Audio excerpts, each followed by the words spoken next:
दोस्तों, आज की कहानी में हम देखेंगे कि एक अनजान वायरस फैलने की वजह से धरती पर मौजूद सभी इंसान मारे जाते हैं, लेकिन कहीं से एक आदमी अभी भी जिंदा बचा है जो पिछले 2 सालों से किसी और जिंदा इंसान को ढूंढने के लिए इधर उधर भटक रहा है। लेकिन फिर एक दिन उसे एक औरत मिलती है जो उसे बताती है कि पृथ्वी पर सिर्फ हम दोनों ही जिंदा बचे हैं और अब हम दोनों को ही मिलकर बच्चे पैदा करने हैं और धरती पर जनसंख्या को आगे बढ़ाना है। तो कहानी शुरू होती है और हमें बताया जाता है कि एक अनजान वायरस की वजह से धरती पर मौजूद सभी इंसान मारे गए, लेकिन एक आदमी अभी भी जिंदा बचा है जिसका नाम फिलिप है। अब बेचारा फिलिप अकेला ही काफी सालों से इधर उधर भटक रहा है ताकि उसे कोई जिंदा इंसान मिल जाए, लेकिन उसे कोई नहीं मिलता, जिससे वह बहुत परेशान हो जाता है और वापस अपने होम टाउन आ जाता है। जिस बीच उसे एक साइन बोर्ड दिखता है तो वह उस पर लिख देता है कि एक इंसान अभी भी जिंदा है। आगे वो अपने घर पहुँचता है और सोचता है कि मैं इस घटिया घर में क्यों रहूं, जबकि मेरे टाउन में बहुत बड़े बड़े रईसों के घर हैं। जिसके बाद वो टाउन के सबसे अमीर आदमी के घर पर रहने के लिए चला जाता है, जिसमें वो बड़े बड़े म्यूजियम से चुराई हुई पेंटिंग्स को टांग देता है जिन सबकी कीमत अरबों डॉलर्स में थी।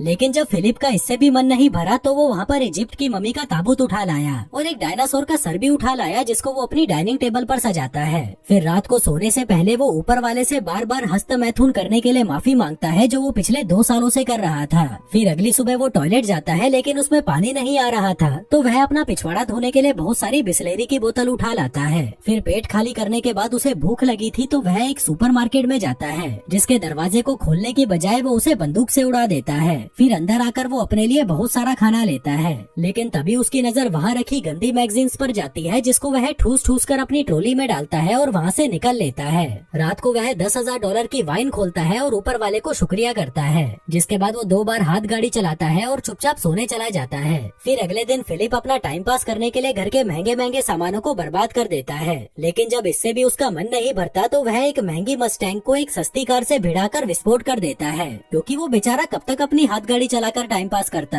अब ऐसे करते करते कुछ दिन बीत जाते हैं और हम देखते हैं कि फिलिप का घर एक कबाड़ खाना बन चुका है, और वैसे भी वो इस घर को क्यों ही साफ करता, ये घर उसका थोड़ी ना था। आगे वो एक रबर के पूल को दारू से भर देता है और उसी में नहाता है, उसी को पीता है। इसी बीच अचानक उसे जोर का टॉयलेट आ जाता है, लेकिन उसके टॉयलेट में कबाड़ भरा पड़ा था, इसलिए वो अपने लिए एक नया कमोड बनाने की सोचता है। वो एक स्विमिंग पूल के फट्टे को बीच में से काट देता है और वहीं पर हगने बैठ जाता है। फिर हगने के बाद वो एक बार में जाता है और वहाँ पर रखे हुए खिलौनों से पूछता है कि क्या तुम लोग थोड़ी दारू पीना चाहोगे, लेकिन जब वो खिलौने उसे कोई जवाब नहीं देते तो वह खुद ही पूरी बोतल दारू की पीकर वहाँ पर बेहोश हो जाता है। थोड़ी देर बाद जब उसे होश आता है तो वह एक खिलौने को अपने साथ कार में लेकर एक लड़की के पुतले के पास जाता है और उससे बातें करने लगता है। कहता है कि मैं बहुत दिनों से तुम्हें नोटिस कर रहा हूँ, लेकिन मुझ में इतनी हिम्मत नहीं थी कि मैं तुम्हें अपनी दिल की बात बता सकूं। जो कहकर वो उसे किस करने लगता है कि तभी उस पुतले का हाथ टूट जाता है, जिसे देखकर फिलिप उदास हो जाता है और अगले दिन एक पहाड़ी पर जाकर वहाँ पर RIP फिलिप लिख देता है। जिसके बाद वो अपनी कार में बैठता है और उसे फुल स्पीड से पहाड़ी से क्रैश करवाने के लिए आगे बढ़ता है, लेकिन इससे पहले कि वो अपनी जान देता उसे वहाँ कुछ अजीब सी चीज दिखाई देती है।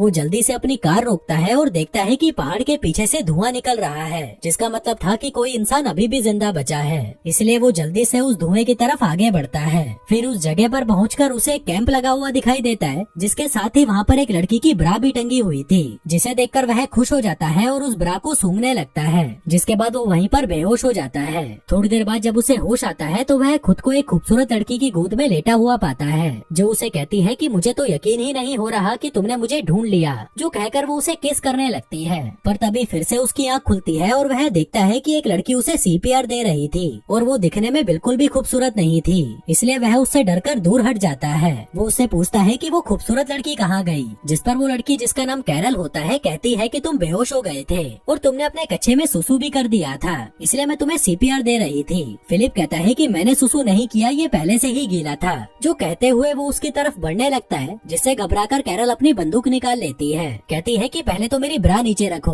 और ये बताओ कि क्या तुम एक अच्छे इंसान हो। वो कहता है कि हाँ मैं अच्छा हूँ, तुम मुझ पर भरोसा कर सकती हो। वो पूछती है कि तुमने ही उस साइन बोर्ड पर अपने बारे में लिखा था। फिलिप कहता है कि हाँ वो मैंने ही लिखा था। दरअसल अकेले रह रहकर मैं परेशान हो चुका था और अपनी जान देने ही जा रहा था कि तभी मुझे तुम दिखाई दी। जो सुनकर कैरल को उस पर तरस आ जाता है और वह उससे दोस्ती कर लेती है। आगे वो दोनों साथ में बैठकर कॉफी पीने लगते हैं, जहाँ पर हम फिलिप को देखते हैं जो बिल्कुल भी खुश नहीं था, क्योंकि वो अपने लिए हमेशा से एक खूबसूरत लड़की चाहता था, लेकिन उसे क्या मिला, ये जंग लगा कबाड़। जिसके बाद वो कैरल को अपना घर दिखाने ले जाता है, लेकिन तभी रास्ते में कैरल उसे एक स्टॉप साइन पर रुकने के लिए कहती है। जिसके बाद वो दोनों दाएं बाएं देखकर चेक करते हैं कि कहीं कोई सड़क क्रॉस तो नहीं कर रहा। आगे घर आकर फिलिप कैरल को अपना टॉयलेट वाला पूल दिखाता है, फिर कचरे वाला पूल दिखाता है और फिर दारू वाला पूल दिखाता है। फिर अंदर आकर कैरल को वहाँ बहुत सारे मैगजीन के ढेर पड़े हुए दिखते हैं, तो वह उसे पूछती है कि ये सब क्या है। फिलिप कहता है कि ये मेरी हाथ गाड़ी चलाने के लिए गंदी मैगजीन्स हैं। जो सुनकर कैरल हंसने लगती है और कहती है कि मैं तुम्हें जज तो नहीं करना चाहती, पर तुम मुझे बहुत बड़े ठरकी लगते हो। जो सुनकर फिलिप को बहुत बुरा लगता है और वो उसे वहीं पर छोड़ आता है जहाँ से वो उसे उठाकर लाया था। फिर अगली सुबह जब उसकी नींद खुलती है तो वह देखता है कि कैरल फिर से वहाँ पर आ गई है और उसके घर का कचरा साफ कर रही है। फिलिप कहता है कि आगे से जब तुम मेरे घर का कचरा साफ करने आओ तो मुझे बता कर आना। जो सुनकर कैरल को गुस्सा आ जाता है और वह फिर से वहाँ पर उस कचरे को फैला देती है। फिलिप उसे रोकने की कोशिश करता है तो वह कहती है कि हमें इसे साफ करने के लिए क्लीनर चाहिए, जिसको लेने के लिए वो दोनों सुपरमार्केट पहुँच जाते हैं। तभी फिलिप अपनी कार को हैंडीकैप लोगों की पार्किंग में खड़ी कर देता है, तो कैरल उसे कहती है कि ये जगह हैंडीकैप लोगों की है, तुम अपनी कार कहीं और खड़ी करो। जो सुनकर फिलिप को गुस्सा आ जाता है और वो कहता है कि कहीं तुम पागल वागल तो नहीं हो, इस दुनिया में हम दोनों के अलावा कोई और है ही नहीं, तो यहाँ पर हैंडीकैप इंसान कहाँ से आएगा। कैरल कहती है कि जो भी हो, पर तुम अपनी कार को कहीं और पार्क करो। अब फिलिप का दिमाग घूम चुका था, तो वह अपनी कार को सीधा सुपरमार्केट के अंदर घुसा देता है। फिर रात को वह अपने खिलौने दोस्तों से बात करने बार में जाता है और उन्हें बताता है कि अब मैं इस दुनिया का आखिरी इंसान नहीं रहा। मुझे लगा था कि मुझे एक खूबसूरत लड़की मिलेगी जिसके साथ मैं रोज मजे करूंगा, लेकिन मुझे क्या मिला, ये सड़ा हुआ करेला कैरल। फिर अगली सुबह जब वो बियर से कुल्ले कर रहा था, तभी वह देखता है कि कैरल अपना सामान पैक करके वहीं पर रहने आ रही है। जो देखकर वह दौड़ता हुआ उसके पास आता है और कहता है कि तुम्हें पता है ना ये दुनिया कितनी बड़ी है, तो तुम्हें रहने के लिए मेरे घर का बगल वाला घर ही मिला था। कैरल कहती है कि तुम्हें इससे क्या प्रॉब्लम है, क्या तुम्हें डर लग रहा है कि मैं तुम्हें गंदी गंदी हरकतें करते देख लूंगी। तभी फिलिप उसके सामने अपना कच्छा उतार देता है और कहता है कि ले देख ले, अब और क्या ही बचा है देखने के लिए। कैरल कहती है कि देख यार, हम दोनों को किसी मकसद के लिए चुना गया है और वो मकसद है धरती की जनसंख्या को आगे बढ़ाना। फिलिप कहता है कि देखो, मैं तुम्हारी इंसल्ट तो नहीं कर रहा, लेकिन मैं तुम्हारे साथ सुहागरात मनाने में बिल्कुल भी इंटरेस्टेड नहीं हूँ, चाहे तुम इस धरती की आखिरी औरत ही क्यों न बची हो। जो कहकर वो वहाँ से चला जाता है और अपने टट्टी वाले पूल पर बैठकर हगने लगता है। पर तभी कैरल वहाँ पर आती है और कहती है कि क्या तुम अंदर जाकर नहीं हग सकते। वो कहता है कि नहीं, क्योंकि अंदर पानी नहीं है। कैरल कहती है कि देखो यार, हमें इंसानों की तरह जीना होगा, तभी हम आगे जाकर अपने बच्चों को एक बेहतर जिंदगी दे पाएंगे। वो कहता है कि पागल की बच्ची, तुझे समझ नहीं आता कि मैं तेरे साथ बच्चे पैदा नहीं करना चाहता। वो कहती है कि ठीक है, लेकिन मुझे खाने के लिए फ्रेश फ्रूट्स और वेजिटेबल्स चाहिए, क्या तुम्हें नहीं चाहिए वो। फिलिप कहता है कि मुझे इससे कोई फर्क नहीं पड़ता। तभी कैरल अपनी पॉकेट में से एक टमाटर निकालती है और उसे चिढ़ाते हुए खाने लगती है। वहीं उसको टमाटर खाता देख फिलिप भी 2 साल पुराने डिब्बे में पैक टमाटर खाने लगता है, लेकिन उसे वो खाने में मजे नहीं आ रहे थे, तो वह रात में चुपके से कैरल के गार्डन में घुस जाता है और उसके सारे टमाटर खा जाता है। फिर अगले सुबह कैरल उसके घर पर आती है और पूछती है कि क्या तुम्हें टमाटर खाकर मजे आए, जिस पर वो उसके मुंह पर मुंह कर जाता है और कहता है कि मुझे नहीं पता तुम क्या बोल रही हो। जिस पर कैरल उसे आतंकवादी बोलकर लंगड़ाती हुई वहाँ से जाने लगती है। फिलिप उससे पूछता है कि तुम्हारे पैर को क्या हुआ। वो कहती है कि जमीन से पानी निकालते वक्त मुझे चोट लग गई। अब उसकी ये हालत देखकर फिलिप को उस पर तरस आ जाता है, इसलिए वो उसकी पानी का जुगाड़ करने में मदद करता है, जिसमें वो एक वाल्व से पानी के पाइप को जोड़कर पानी को कैरल के घर तक ले आता है, जिसे देखकर वह बहुत खुश होती है और उसे रात को डिनर के लिए इनवाइट करती है।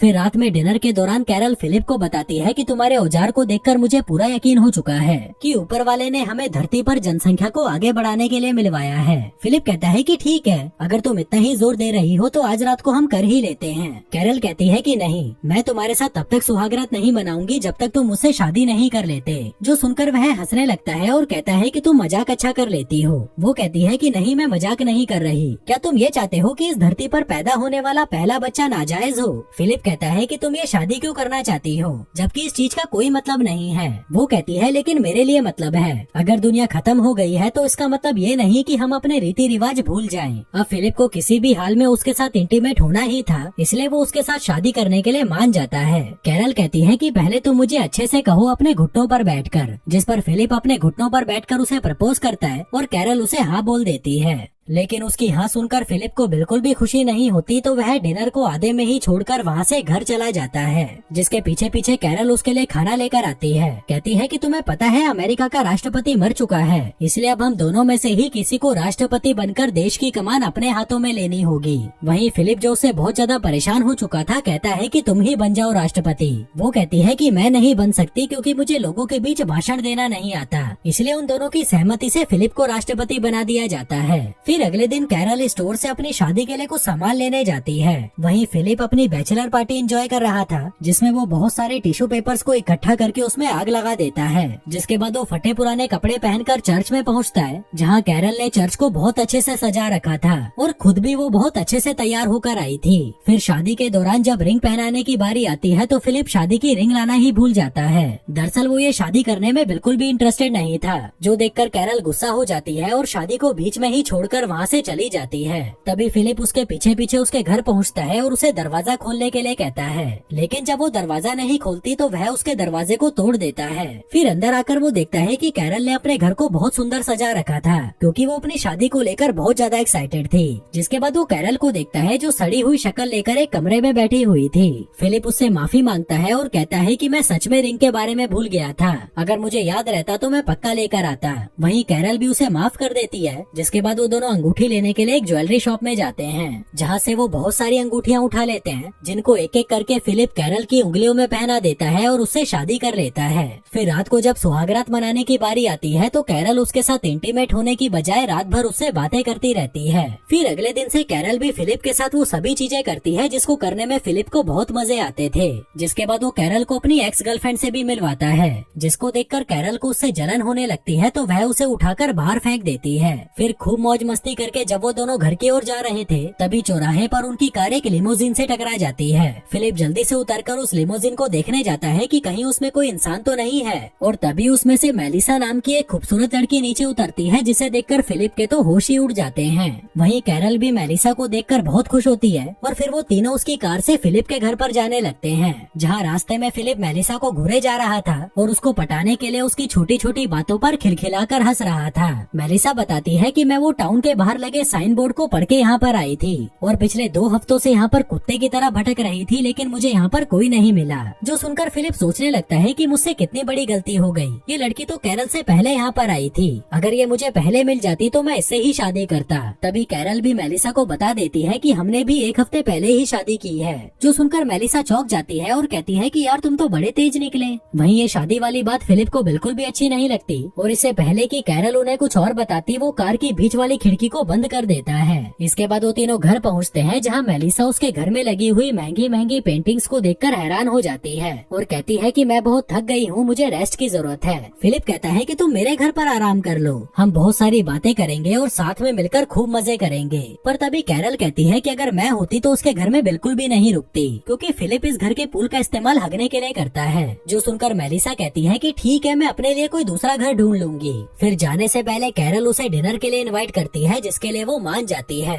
तभी कैरल उसे गले लगा लेती है। वहीं फिलिप जो ऐसे मौके कभी नहीं छोड़ता, वो भी उनके बीच में घुस जाता है और जाकर मेलिसा को पीछे से चिपकने लगता है। फिर शाम के समय जब डिनर की तैयारी की जा रही थी तभी फिलिप वहाँ पर अपनी दाढ़ी काट कर आता है, जो देखकर कैरल चौंक जाती है कि जब उसने कहा था तो फिलिप ने उसे दाढ़ी काटने से मना कर दिया था। दरअसल वो मेलिसा के साथ इंटीमेट होने की नाकाम कोशिश कर रहा था, जिसके लिए वो कुछ भी करने को तैयार था। फिर रात में जब सभी डिनर टेबल पर थे तभी फिलिप मेलिसा को घूरे जा रहा था और अपने आप को कोसे जा रहा था कि उसने इतनी जल्दी शादी क्यों कर ली। जिसके बाद वो मेलिसा की हर बात में हाँ मिलाने लगता है, जैसे कि जो मूवी मेलिसा की फेवरेट थी वो फिलिप की भी फेवरेट थी, जो खाना मेलिसा का फेवरेट था वो उसका भी फेवरेट था, जो कार उसकी फेवरेट थी वो उसकी भी फेवरेट थी। दरअसल वो ये इसलिए कर रहा था ताकि मेलिसा को लगे कि इन दोनों के बीच में कोई कनेक्शन है। फिर डिनर खत्म होने के बाद कैरल फिलिप को अपने साथ मस्ती करने के लिए बुलाती है, लेकिन फिलिप का बिल्कुल भी मन नहीं था तो वह उसे मना कर देता है और कहता है कि मेरे पेट में दर्द है। कैरल पूछती है कि तुम मुझे एक बात बताओ, कहीं तुम मेलिसा से आकर्षित तो नहीं हो?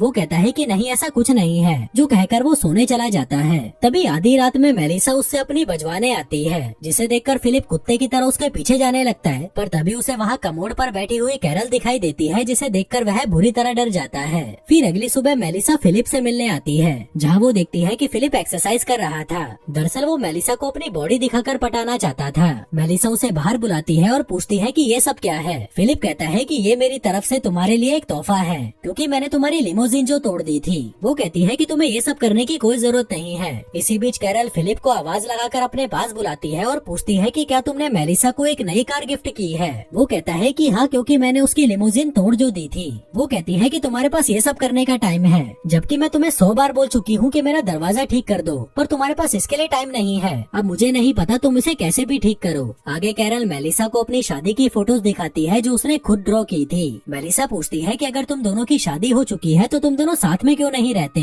वो कहती है कि नहीं, मैं उसके साथ नहीं रह सकती, वो बहुत गंदा है। मैंने उसके साथ शादी सिर्फ धरती पर जनसंख्या को बढ़ाने के लिए की है। वहीं जब फिलिप दरवाजा ठीक कर रहा था तभी मेलिसा उसके पास आती है। वो कहती है कि मेरे पास एक जनरेटर है जिससे हम बियर को ठंडी करके पी सकते हैं, इसलिए तुम शाम को कैरल को लेकर मेरे घर पर आ जाना। लेकिन फिलिप अकेले ही उसके घर बियर पीने पहुंच जाता है और उससे कहता है कि कैरल की तबीयत खराब है इसलिए वो नहीं आ सकती, जबकि इसने कैरल को बताया ही नहीं था कि मेलिसा ने इनको बियर पीने के लिए इनवाइट किया है। फिर बातों के दौरान मेलिसा उसे बताती है कि मैं पिछले 2 सालों से किसी मर्द की तलाश में भटक रही हूँ, क्योंकि मुझे भी मजे करे काफी साल बीत चुके हैं। मेरी भी कुछ जरूरतें हैं जिन्हें मैं पूरा करना चाहती हूँ। फिलिप कहता है कि हाँ, मैं समझ सकता हूँ, ये सब नेचुरल है। मेलिसा कहती है कि मैं तुम दोनों के लिए बहुत खुश हूँ कि तुम दोनों साथ में हो। भले ही तुम दोनों में अनबन चलती रहती है, पर तुम दोनों साथ में तो हो, जिसकी मैं बहुत इज्जत करती हूँ। वहीं फिलिप उसे ये बताने के लिए तड़पा जा रहा था कि मैं कैरल से बिल्कुल भी खुश नहीं हूँ। मैं तो तुम्हारे जैसी किसी लड़की के साथ मजे करना चाहता था, पर मुझे क्या मिला, ये सड़ा हुआ कचरा। मेलिसा कहती है कि मेरी भी किस्मत देखो, मुझे धरती पर मौजूद एक आखिरी मर्द मिला और वो भी शादीशुदा। फिलिप कहता है कि चिंता मत करो, अब वो मर्द शादीशुदा नहीं रहेगा। जिसके बाद वो अपनी शादी तोड़ने के लिए कैरल के पास जाता है, लेकिन वो उसे कुछ कह नहीं पाता, क्योंकि वो उनकी शादी की फोटो से दरवाजे पर टांगने वाला दिल बना रही थी, जो देखकर उसे कैरल पर तरस आ जाता है। और वो उसकी फीलिंग्स को हर्ट नहीं करना चाहता था, इसलिए वो चुपचाप वहाँ से अपने घर चला जाता है। वहीं दूसरी तरफ हम एक ऑडी को आते हुए देखते हैं, जिसका मतलब था कि एक इंसान और भी है जो इस धरती पर जिंदा बचा है। जो इंसान वहाँ पर फिलिप का वो अलाइव वाला बोर्ड देखता है और उस टाउन की तरफ निकल पड़ता है। अब ये इंसान कौन था और उन लोगों के अलावा और कितने इंसान हैं जो अभी भी जिंदा बचे हैं, और क्या अपना फिलिप मेलिसा के साथ सुहागरात मना पाएगा, ये सब देखेंगे हम अगले वीडियो में। धन्यवाद।